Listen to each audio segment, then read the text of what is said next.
There are 4 deadly state machineries that William Ruto is likely to deploy in order to completely destroy Rigathi Gachagua. And I say this because it has dawned on William Ruto like bright daylight that Rigathi Gachagua has become even more dangerous than when he was in government as deputy president. As we speak, I can assure you that William Ruto's top priority is not even to deliver services to Wanjiku, Mama Mbogas, na watu ya bodaboda. Ruto's top priority is to wipe out Rigathi Gachagua from the face of the earth. That is if it were possible. I have taken my time to research, and in this video I will highlight a list of 4 deadly state machineries that William Ruto will most likely deploy towards the destruction of the mountain's most loved kingpin, Rigathi Gachagua. But before that, I want us to look at why President William Ruto now sees Rigathi Gachagua as the greatest political threat of all time, and why he is interested in destroying him. And without wasting time, let's get into it. William Ruto is on a mission to finish up the last remaining bits of former DP Rigathi Gachagua, because the latter has in the last few weeks grown to be more popular, more powerful, and more legendary, and is even better placed to overcome William Ruto's small pieces of influence that still remains in the Mount Kenya region. This mountain, next year,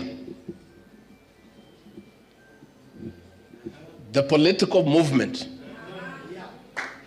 that will start in this mountain, 202 will look like a joke. What William Ruto had not figured out when he impeached Rigathi is that as a result of his impeachment tribulations, Rigathi Gachagua would command great sympathy and love from the people.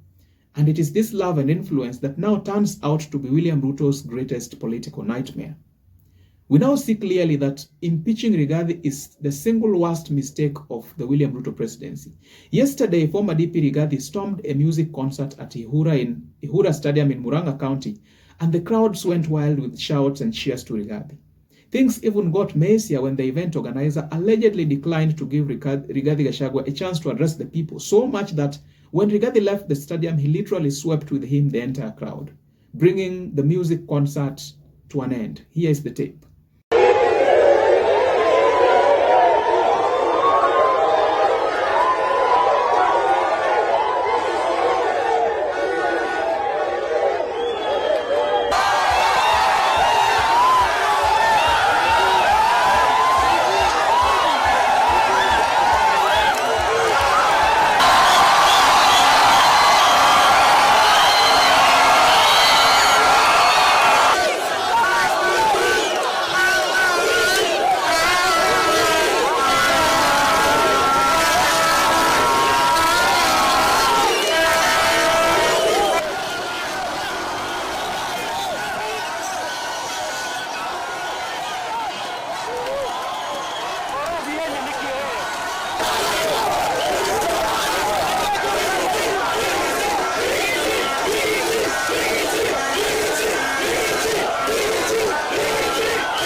Now that we know why William Ruto would want to destroy Rigathi Gachagua, let's now discuss one by one the deadly state machineries that William Ruto will most likely use to subdue the influence or even to finish Rigathi Gachagua completely. Number 1, William Ruto will deploy the National Intelligence Service to wipe out Rigathi Gachagua's political influence in the mountain. It will not be the first time that William Ruto will rely on this tactic.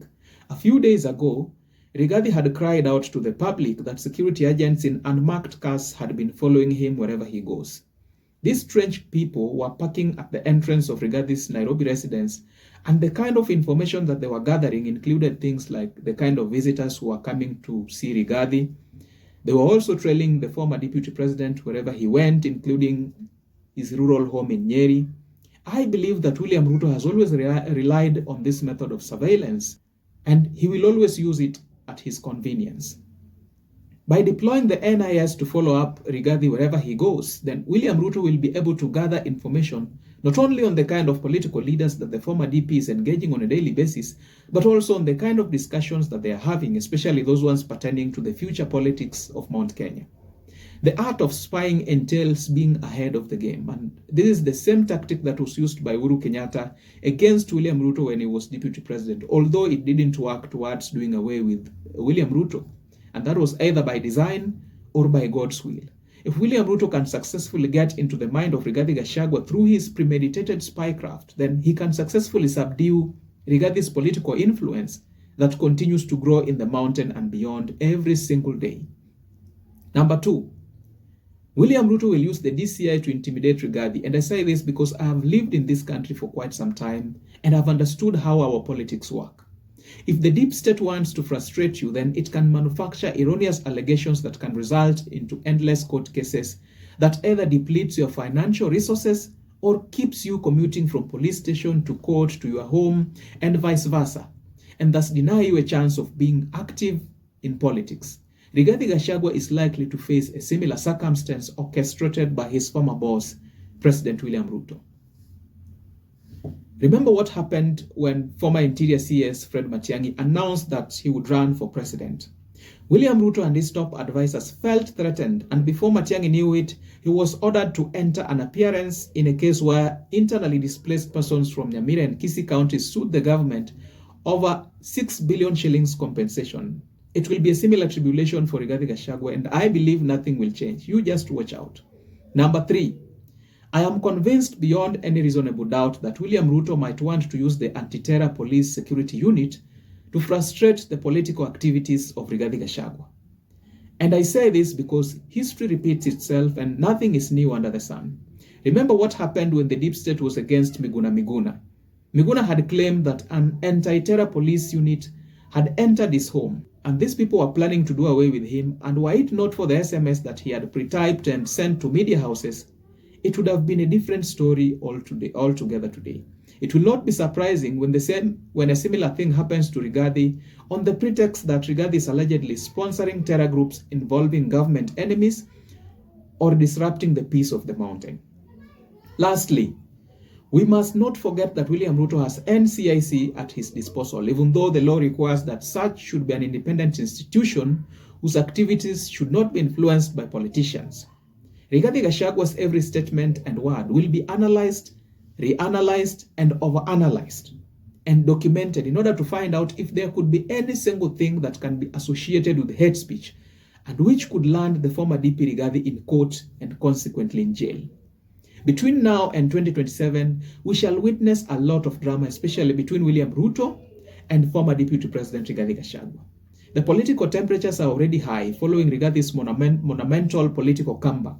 At the end of the day, guys, this is just but my opinion. Do let me know what you think about how this drama will play out in the comment section below.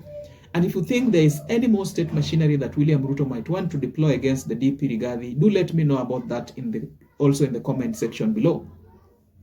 In the event you are watching for the first time, please don't hesitate to like and subscribe, and if politics is something that excites you, then go over to YouTube and search for Patrick Odero, and you'll get a lot of my recent analysis on latest political affairs in Kenya. Cheers.